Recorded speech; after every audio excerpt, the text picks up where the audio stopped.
some of the most remarkable wilderness found anywhere in the world.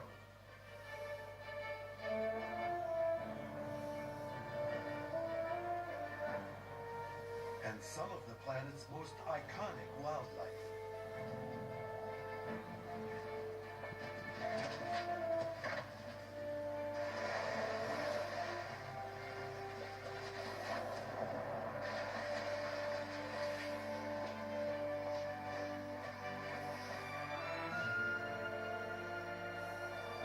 It has the longest coastline of any country in the world.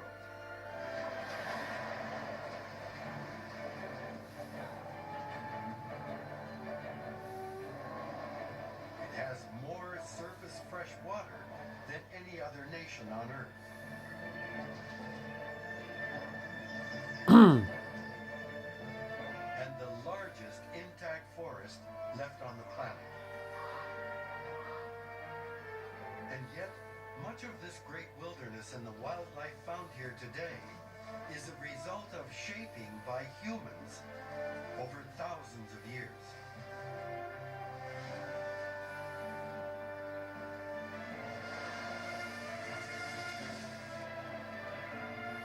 Canada is a land filled with astounding wilderness and wildlife.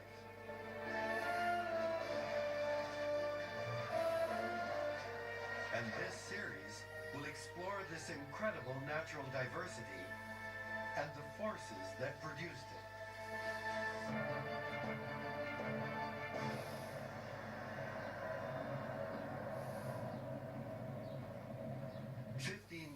Years ago, Canada was buried under a kilometers-thick, continent-wide glacier. This is when the story of Canada's modern wildlife and landscapes actually begins. Did you hit print or have a vote to set it up? I don't know if you have to set it up or not, Bob, but A land bridge with Asia was created, along which God knows new where life it's from, entered North America.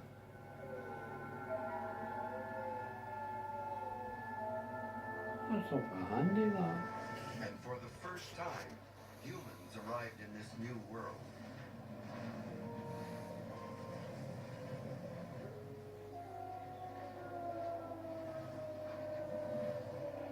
Right from the start, they began to change the land and wildlife around them.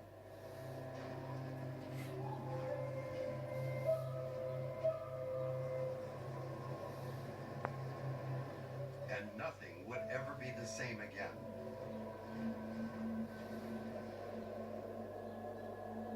But 15,000 years later, Canada is considered one of the wildest countries in the world. And one of its greatest natural spectacles takes place each year on its Atlantic coast.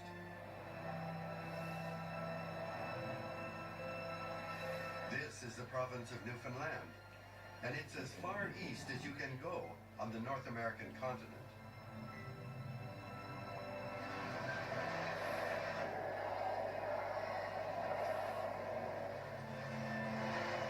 For thousands of years, this place has drawn travelers to its shores. Humpback whales arrive here each spring, from as far away as the Caribbean. They're drawn by the abundance of this place. It's a richness that comes from the sea.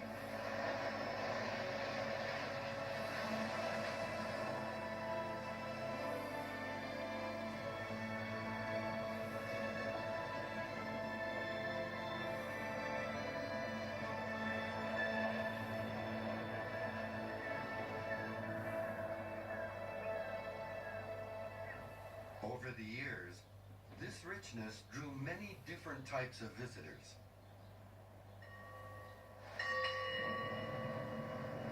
In 1497, John Cabot arrived and became the first European since the Vikings to lay claim to this newfound land.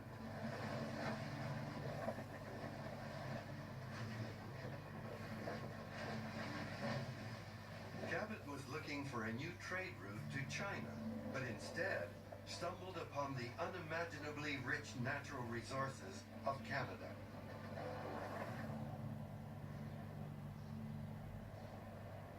Here on the East Coast, that wealth begins under the sea.